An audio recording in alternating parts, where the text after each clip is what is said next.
So today we are going to start our new chapter electromagnetic waves. हाँ, तो उसमें मैंने पहला सवाल पूछा था, व्हाट इज फैराडेज लॉ? क्या बताया आपने? According to Faraday's law, time rate of change of linked magnetic flux. ये बात समझ में आई?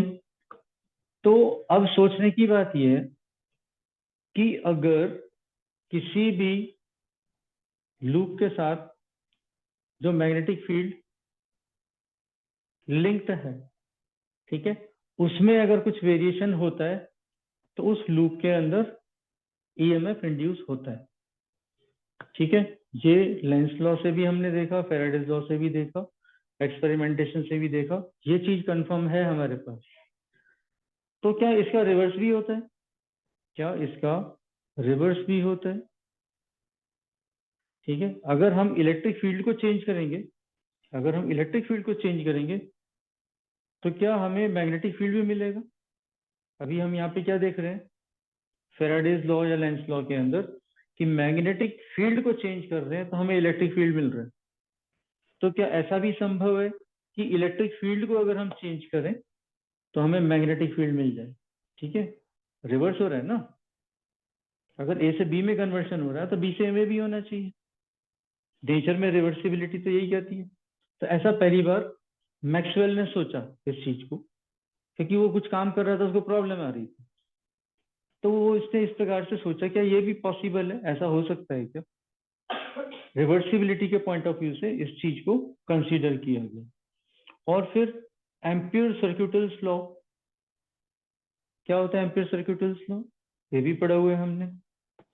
एम्पियर सर्क्यूटल लॉ कहता है loop integral of B dot DL. ठीक है, this is equal to mu not times I net, यही लिखते हैं। मैक्सवेल जब इस पे काम कर रहा था तो एक जगह आके अटक रहा था। ठीक है, कैपेसिटर के बाहर करंट आ रहा है प्लेट तक, ठीक है, और फिर दूसरी प्लेट से करंट जा रहा है। तो प्लेट्स के बाहर हम करंट नापते हैं एमीटर से, तो हमें करंट मिलता है। तो उसको जो बात परेशान कर रही थी कि कंटिन्यूटी में तो करंट पूरे सर्किट में है, तो कैपेसिटर की दोनों प्लेट्स के बीच में करंट क्यों नहीं है? ठीक है, ये बात समझ में आई। और ये एम्पियर सर्क्यूटल लॉ हम किस लिए यूज कर रहे हैं? मैग्नेटिक फील्ड को फाइंड करने के लिए यूज कर रहे हैं। ठीक है, तो ये जो एम्पियर सर्क्यूटल लॉ है, मैक्सवेल ने इस चीज को ऑब्जर्व किया कि प्लेट्स के बाहर तो मैग्नेटिक फील्ड है, प्लेट्स और जैसी प्लेट के अंदर की तरफ आ जाते हैं तो मैग्नेटिक फील्ड नहीं है। ठीक है, तो कभी भी स्पेस में मैग्नेटिक फील्ड या इलेक्ट्रिक फील्ड एकदम से एब्रप्टली गायब नहीं होते, ग्रेजुअली खत्म होते हैं, धीरे धीरे खत्म होते हैं। ठीक है, तो ये एक इस लॉ के अंदर कमी है, जिस कमी को देखते हुए उसने कहा दिस इज इनकंसिस्टेंट। करंट है नहीं है वो समझ में आ रही बात, मगर मैग्नेटिक फील्ड एकदम से ऐसे गायब नहीं हो सकता। जब ये चीज उसने पाई तो उसने कहा जरूर कुछ ना कुछ यहाँ पे मिस हो रहा है। ठीक है, तो उसके लिए फिर उसने मैक्सवेल ने फर्दर काम किया और खोजते से उसको इसका सॉल्यूशन मिला। एंड व्हाट ही फाउंड कि प्लेट के बाहर ही करंट नहीं है, प्लेट के बीच में भी करंट, प्लेट के बीच में जो करंट होता है, ठीक है, उसकी फॉर्म अलग होती है, प्लेट के बाहर जो करंट होता है उसकी फॉर्म अलग होती है। तो उसने दोनों करंट्स को, मतलब प्लेट के बीच में जो करंट है उसको डिफाइन किया और उसके बाद इसमें जो कमी मिली उस कमी को पूरा किया। और इस प्रकार से जितनी भी इलेक्ट्रोमैग्नेटिज्म के अंदर जो रिलेशंस प्री डिफाइंड है, ऑलरेडी डिफाइंड है, उन सबको उसने रीडिफाइन किया और वो सारे रिलेशंस फिर Maxwell's equations of electromagnetic theory कहलाए। इसमें जैसे हमने गॉस लॉ किए, Gauss law of electrostatics, Gauss law in magnetism, ठीक है, एम्पियर सर्क्यूटल लॉ। इसमें इनकंसिस्टेंसी क्या थी पहले वो समझिए। इसको किसी सोर्स से कनेक्ट कर दूं। तो जो करंट इन प्लेट्स को चार्ज कर रहा है that is called conduction current. जो बैटरी से आ रहा है चार्ज के फ्लो की वजह से, that is called conduction current. अब करंट कैरिंग कंडक्टर कहाँ है? यहाँ पर। करंट कैरिंग कंडक्टर यहाँ पे भी है। यहाँ पर अगर मैं एक लूप बना लेता हूँ जिसमें से कंडक्टर पास हो रहा है, ठीक है, तो इस लूप पर मुझे मैग्नेटिक फील्ड कैसा मिलेगा? इस लूप पर मैग्नेटिक फील्ड कैसा सा मिलेगा? ऐसे मिलेगा। अब इसमें पीछे की तरफ से मैग्नेटिक फील्ड ऊपर जा रहा है, सामने की तरफ से मैग्नेटिक फील्ड नीचे आ रहा है, ये स्टेट है। तो ये चीज में कहाँ तक मिलेगी? प्लेट के पीछे में जस्ट कोई पॉइंट ले लेता हूँ पी, तो मुझे मैग्नेटिक फील्ड मिल जाएगा यहाँ पे। और वो मैग्नेटिक फील्ड कितना होगा? B is equal to mu nought I upon 2 pi A. ये मैग्नेटिक फील्ड मिलेगा मुझे due to current carrying conductor. मगर जैसे ही मैं इस पॉइंट को यहाँ से यहाँ लाता हूँ, प्लेट को जस्ट क्रॉस कर रहा हूँ, प्लेट को जस्ट क्रॉस कर रहा हूँ, ठीक है, तो यहाँ पे मेरे पास कोई कंडक्शन करंट नहीं है। यहाँ पे मेरे पास कोई कंडक्शन करंट नहीं है, जिसकी वजह से हम ऐसा मानते हैं कि यहाँ पे मैग्नेटिक फील्ड P डैश पर 0 होगा। B at P and B at P dash is 0. But in space, fields don't disappear abruptly. इसका मतलब BP dash is not equal to 0. ये 0 नहीं हो सकता। ऐसे डिसकंटिन्यूटीज स्पेस में एग्जिस्ट नहीं करती। तो कुछ तो मिस हो रहा होगा यहाँ पे, तो यहाँ पे कुछ तो मिस हो रहा होगा, ठीक है। वो क्या मिस हो रहा है उसकी खोज फिर उसने, he tried to find, this is the inconsistency, कि यहाँ पे मैग्नेटिक फील्ड है, यहाँ पे मैग्नेटिक फील्ड नहीं है, ठीक है, और इतनी छोटी सी दूरी के अंदर मैग्नेटिक फील्ड गायब नहीं हो सकता। फिर इसमें क्या चीज उसने ढूंढी? He could find displacement current. क्या मिला उसको? प्लेट्स के बीच में जो करंट था वो डिस्प्लेसमेंट करंट उसे मिला, डिस्प्लेसमेंट करंट। कैपेसिटेंस का क्या फॉर्मूला होता है? C is equal to epsilon nought A by D, ठीक है, ये तो कांस्टेंट है। For a particular capacitor, so far the plates are fixed, distance between the plates are fixed, area is fixed, ठीक है, this becomes constant for the capacitor. Plates के बीच में क्या चीज मिलती है हमें?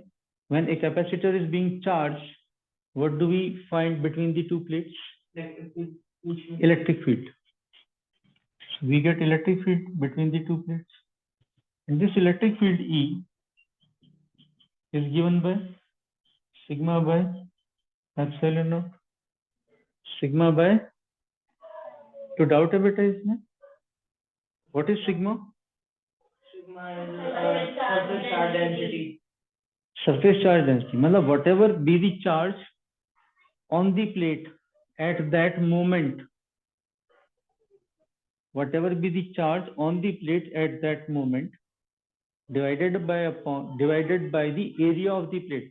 Charge on the plate divided by the area of the plate gives me sigma. So I can write this as Q upon epsilon naught A, ठीक है। Now, how much electric flux is filled between the plates? Total electric flux कितना filled होगा यहाँ पे? तो electric flux कैसे मिलता है हमको? मैग्नेटिक फ्लक्स कैसे मिलता था? B डॉट DA या DS, ठीक है, नहीं ओके एक ही बात है। तो यहाँ पे इलेक्ट्रिक फ्लक्स कैसे मिलेगा? How do we get electric flux? E dot DA, right? So electric flux phi E is equal to E into A. Electric flux, total electric flux between the plates is obtained by the product of E into A. So we just put this value of E here. क्या हो जाएगा? Phi E is equal to Q upon epsilon naught A into A. So A goes, यहाँ तक clear? So epsilon naught phi E is equal to Q. ठीक है, तो अब उस बात पे गौर करते हैं जो हमने शुरू में की थी कि चेंजिंग मैग्नेटिक फ्लक्स अगर ईएमएफ प्रोड्यूस कर सकता है तो क्या चेंजिंग इलेक्ट्रिक फ्लक्स, ठीक है, मैग्नेटिक फील्ड प्रोड्यूस कर सकता है? तो हम दोनों केस में क्या चीज सोच रहे हैं? चेंज के दौरान सोच रहे हैं। चेंज के दौरान क्या ऐसा होगा, ऐसा सोच रहे हैं। Means while the capacitor is being charged, while the capacitor is being charged, what will happen? Means transition phase है, वेरिएशंस हो रहे हैं, उसकी बात कर रहे हैं।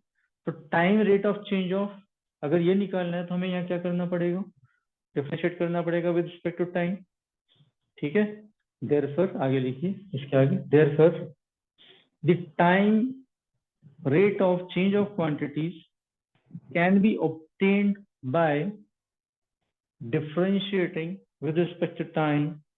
We get epsilon naught d phi e by dt is equal to dq by dt. अब ये dq by dt ये क्या चीज होती है? Rate of flow of charge. dq by dt क्या चीज होती है बेटा? Rate of flow of charge. और उस rate of flow of charge को हम क्या कहते हैं? करंट कहते हैं, ठीक है। अब ये फ्लक्स कहाँ वेरी हो रहा है? प्लेटों के बीच में। तो ये करंट भी प्लेटों के बीच में वाला होगा, ठीक है। Therefore, this current is called displacement current, ID. This current is called displacement current. Epsilon naught d phi e by dt. तो एम्पीयर सर्क्यूटल लॉ में ये डिस्प्लेसमेंट करंट मिसिंग था। एम्पीयर सर्क्यूटल लॉ में ये डिस्प्लेसमेंट करंट मिसिंग था, जिसका कि वहां पे होना जरूरी है। और यही इसकी एब्सेंस ही इनकंसिस्टेंसी कॉज कर रही थी वहां पे, ठीक है। जो कंडक्शन करंट है उसके साथ ये डिस्प्लेसमेंट करंट भी होना चाहिए, ठीक है। ये बात समझ में आई? तो बीच में है डिस्प्लेसमेंट करंट, बाहर है कंडक्शन करंट। अब यहाँ पे ध्यान दें, जितना कंडक्शन करंट होगा उतना ही डिस्प्लेसमेंट करंट होगा, क्योंकि सीरीज सर्किट में करंट तो सेम ही रहेगा, ये ध्यान रखना, ठीक है। दूसरी बात, बाहर डिस्प्लेसमेंट करंट नहीं होगा, ये बाहर तो इलेक्ट्रिक फील्ड है नहीं, इलेक्ट्रिक फील्ड तो यहाँ पर है, ठीक है। और ये कंडक्शन करंट प्लेटों के बीच में जीरो होगा। तो मतलब दोनों में से एक ही करंट मौजूद होगा, दोनों साइमल्टेनियसली नहीं होंगे। ये बात समझ में आ रही है? तो जहां पे if you are observing here you will get displacement current, if you are observing here you will get conduction current. So when conduction current is there, displacement current is zero. When displacement current is there, conduction current is zero, ठीक है। अब क्योंकि current मौजूद है प्लेटों के बीच में, because current is present between the two plates, whatever be the form, it will give rise to magnetic field, ठीक है। it will give rise to magnetic field. तो इस करंट की वजह से मैग्नेटिक फील्ड अब वहां पर होगा, और वो इक्विवेलेंट मैग्नेटिक फील्ड कितना होगा? करंट की वजह से मैग्नेटिक फील्ड कितना होता है बेटा? म्यू नॉट आई बाय 2 पाई, वो मैग्नेटिक फील्ड होगा। तो यहाँ कंडक्शन करंट की वजह से, यहाँ पे डिस्प्लेसमेंट करंट की वजह से, तो बी भी दोनों जगह हो गया, सेम हो गया, कंटिन्यूटी आ गई, ठीक है। तो वो एम्पीयर सर्क्यूटल लॉ इसके बाद पूरा हो जाता है, ठीक है। When this term is added in the current, ठीक है, the ampere circuital law becomes complete, consistent, and therefore new equation given by Maxwell, ठीक है, is called Ampere's Maxwell's circuital law, ठीक है। और वो क्या है? Maxwell's B dot dl is equal to mu naught times IC plus ID, ठीक है। इसको आप ऐसे भी लिख सकते हैं, mu not times IC plus epsilon naught times D phi E by dt। ये ऐसे भी लिखा जाता है, बी डॉट डी। पूछो। हाँ पूछो, हाँ पूछो पूछो। सर आप कह रहे हो कि डिस्प्लेसमेंट करंट और ये जो बाहर वाला करंट है उनकी वैल्यूज भी अलग अलग हो सकती है? नहीं, सेम होगा। बोला ना, सीरीज है, current has to be same. भाई ये समझा ना कि अगर इलेक्ट्रॉन यहाँ से निकला तो बैटरी के अंदर दोबारा जाएगा सर वहाँ पे, तो फिर डिस्प्लेसमेंट करंट जो होगा उसकी जो कैपेसिटर की प्लेट चार्ज होंगी उसके बाहर भी तो कुछ ना कुछ इलेक्ट्रिक फील्ड होगी। प्लेट के बाहर इलेक्ट्रिक फील्ड नहीं है। मतलब सपोज हम उसमें लेते हैं, गॉस लॉ में लेते थे डी बोले थे ना, ई बाहर वाला लेते थे, बाहर वाला भी लेते थे और अंदर वाला जो भी होती है इलेक्ट्रिक फील्ड वो ले लेते थे, और equals to Q inside by epsilon naught. तो इसमें ई बाहर वाला भी तो लेंगे हम। बाहर ई है ही नहीं ना। अच्छा सिर्फ मतलब आइडियल सिचुएशन लेके चल रहे हो आप? नहीं, बाहर ई है ही नहीं। हाँ, बाहर ई नहीं है, अंदर ही है। ये कैपेसिटर इज बीइंग चार्ज। हाँ, तो चार्ज जो है वो इसके अंदर से फ्लो होकर यहाँ तक आ रहा है। यहाँ से एक इलेक्ट्रॉन इधर आ गया, जैसे इलेक्ट्रॉन यहाँ से निकल के यहाँ आया तो यहाँ पे क्या हो गया, पॉजिटिव चार्ज अपीयर हो गया। उस पॉजिटिव चार्ज से फिर क्या होगा, इलेक्ट्रिक फील्ड पैदा होगा। वो इलेक्ट्रिक फील्ड ट्रेवल करके यहाँ तक जाएगा, और जैसे इलेक्ट्रिक फील्ड लाइन यहाँ पे हिट करेगी, इंड्यूस करेगी चार्ज, ठीक है, और यहाँ से एक इलेक्ट्रॉन खींच के वहां पे लाके फ्रीज कर देगी उसको। वो एक इलेक्ट्रॉन कहाँ से आया, फिर इस साइड से आया, यहाँ से। तो जितने इलेक्ट्रॉन यहाँ से निकल के इधर गए उतने ही इलेक्ट्रॉन यहाँ से आके इस प्लेट पर स्टोर हो, ठीक है। तो यहाँ से इलेक्ट्रिक फील्ड यहाँ तक ट्रेवल करके ही जा रहा है ना, यहाँ से इलेक्ट्रिक फील्ड यहाँ तक ट्रेवल करके जा रहा है। तो जो ट्रेवलिंग स्पीड है इलेक्ट्रिक फील्ड की, ठीक है, तो ट्रेवलिंग स्पीड है इलेक्ट्रिक फील्ड की, और इस चेंज के दौरान उसके साथ मैग्नेटिक फील्ड भी कोएग्जिस्ट कर रहा है। तो व्हाट मैक्सवेल फाउंड कि इलेक्ट्रिक फील्ड और मैग्नेटिक फील्ड ये दोनों इंटरडिपेंडेंट हैं, अलग अलग नहीं है।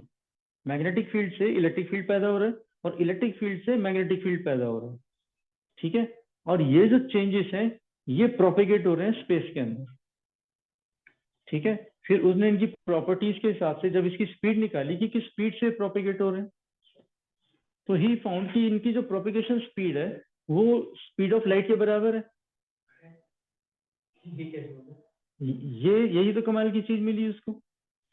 The propagation of electromagnetic field is same as that of speed of light, ठीक है। और इस बात से फिर उसने इसको कंक्लूड किया कि इलेक्ट्रिक जो लाइट है, light waves are electromagnetic waves, इस बात से कंक्लूड कर पाया। और फिर लेटर ऑन वो प्रूव भी कर पाया कि लाइट के अंदर इलेक्ट्रिक फील्ड मैग्नेटिक फील्ड दोनों मौजूद होते हैं, ठीक है। ये बातें समझ में आ रही है। तो ये चीज पाने के बाद, मतलब इस खोज से पहले इलेक्ट्रिक फील्ड की दुनिया अलग चलती थी, मैग्नेटिक फील्ड की दुनिया अलग चलती। इलेक्ट्रिक फील्ड वाले मैग्नेटिक फील्ड वालों की नहीं सुनते थे, वो उसकी नहीं सुनते थे, मतलब सब अपने अपना काम करते थे। मैक्सवेल ने ये फाइंड कर लिया कि ये दोनों इंटरडिपेंडेंट हैं और एक दूसरे के साथ कोएग्जिस्ट कर सकते हैं, और एक दूसरे के साथ फिर ये इंफिनिटी तक जा सकते हैं। They can travel up to infinity without the requirement of any medium, ठीक है। और propagation speed equal to speed of light होती है। तो फिर लाइट के बारे में तो वैसे ही पहले काफी कुछ पता था, अब उसको भी इसके साथ लिंक कर दिया गया। तो फिर इस चीज के बाद इलेक्ट्रोमैग्नेटिक थ्योरी एक जो नया सब्जेक्ट बना फिजिक्स का, उसमें सारा इलेक्ट्रिक फील्ड मैग्नेटिक फील्ड दोनों को साथ रखा गया। और ये जो हम पढ़ रहे हैं, 2 किताबें हमारे पास, ये हम इलेक्ट्रोमैग्नेटिक थ्योरी ही पढ़ रहे हैं, पार्ट 1 पार्ट 2, ठीक है। ये समझ में आ रहा है। सबसे पहले चैप्टर में क्या किया हमने, स्टेशनरी चार्ज। सेकंड चैप्टर में क्या किया, सेकंड मतलब सेकंड यूनिट में moving charge, current, electricity, moving charge, constant velocity, ठीक है। फिर नेक्स्ट सब, हाँ अभी एक्सेलरेशन वाली स्टेज में अब पहुंच रहे हैं, ठीक है। उसके बाद क्या हुआ, magnetic field, effect of magnetic field on moving charges, ये पढ़ा। मैग्नेटिज्म के खुद के बारे में पढ़ा। फिर हमने एसी के बारे में पढ़ा। एसी में क्या है, AC is a simple harmonic motion, उसमें एक्सेलरेशन होता है चार्ज का, ठीक है। अगर उसकी फ्रीक्वेंसी आप हाई करते चले जाएंगे, ठीक है, तो रेडिएशन शुरू हो जाएगी, प्रोपेगेशन शुरू हो जाएगी, ठीक है। और इलेक्ट्रोमैग्नेटिक वेव्स खुद एक्चुअली क्या है उसके बारे में हम अब इस चैप्टर में पढ़ रहे हैं। तो आर दीस पॉइंट्स क्लियर? ये समझ में आया? हाँ बेटा। तो यहाँ पे क्वेश्चन बनता है what is displacement current. Simple question बनेगा, what is displacement current, how much is it, ठीक है, या what is the inconsistency in Ampere's circuital law and how is it removed. तो तरीके से क्वेश्चन बन सकता है जिसमें आपको ये वाली बातें करनी है। चलें आगे, लिखो सवाल लिखो। A parallel plate capacitor having two circular plates of radius 12 centimeter, 12 centimeter, क्या लिखो? A parallel plate capacitor having circular plates of radius 12 centimeter placed 5 centimeter apart, being charged with a constant current of 0.15 ampere. ठीक है? First part, calculate the capacitance and the rate of change of potential difference between the plates. ये first part है. Second part, how much is the displacement current across the plates? ठीक है? कैसे करेंगे? Area is equal to pi r square, pi 12 centimeter, 12 into 10 to the power minus 2 square meter square, 144 pi into 10 to the power minus 4 meter square. Distance between the two plates is 5 centimeters. So 5 into 10 to the power minus 2 meter. Value of epsilon naught is how much? 8.85. 0.85. 8.85 into 10 to the power minus 12 SI units. So C is equal to epsilon naught A by D. गीतिका किया बेटा ये सवाल solve किया? ये capacitance कितना है? हाँ पाई के टर्म्स में बता दो। 2.548 pi into 10 raised to the power minus 2.54 pi into picofarad हमने निकाल लिया कैपेसिटेंस। ठीक है, अब क्या निकालना है? Rate of change of potential difference on the plates. E by L equals to E आ जाएगा, पर डिफरेंशिएट करेंगे with respect to time d2 by dt current दे रखा है और ऐसा सिग्मा बाय एप्सिलॉन नॉट यहाँ पे प्लेट के बीच में अगर q by a तो वहां पे आ जाएगा d2 by dt into L कर देंगे। मुश्किल सोच रहे, आसान सोच रहे। सोचा तो है ना, मुश्किल सोच रहे, आसान सोच रहे। मतलब इसे आसान से आ सकता है वो सोच। हाँ बेटा, सी आ गया ना? डीवी बाई डीएल निकालना और डीवी बाई डीटी निकालना है। मैं तो time rate of change of potential difference across the plates, dv by dt. ये कितना ये निकालना sir Q equal to CV से हो जाएगा। वेरी गुड, सही है, सही कह रहे हो। मैं अभी बोला था ना आसान सोचो, उसने आसान सोच लिया। क्या रिलेशन है? ये तो निकालना है। ये रहा डिफरेंशिएटिंग बोथ साइड्स। सोचते ही नहीं ना। ये उसको भी करके यही आ जाता जो मैं कह रहा था। ठीक है, अब dq by dt दिया हुआ है। E by L equals to dq by dt दिया हुआ है, कितना है? 0.15 upon c dv by dt। ये वाला c, इस c को नीचे ले आओ। 0.15 into 2.54 into pi into 10 raised to minus 12। चल ऊपर जाके प्लस 12 हो जाएगा। तो पाई की वैल्यू भी डाल लीजिए। डाल दी। क्या है? 1 के आगे भी तो डिजिट्स होंगे बेटा। 8 बस और हाँ तो कितना फर्क है देखो, 188 तो ये 2 के बराबर चला गया, अरे तो 1.9 हो गया ये। 0.0188 into 10 to the power 1.8 minus 12 plus +12 हो गया ना, तो आपको यहाँ से यहाँ शिफ्ट कर दो।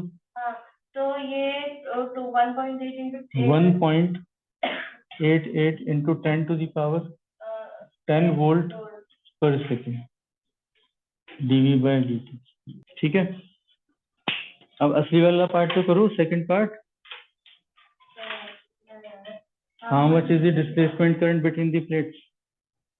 epsilon naught into T/E/dt। कोई नहीं बोलेगा, कोमल बताइए।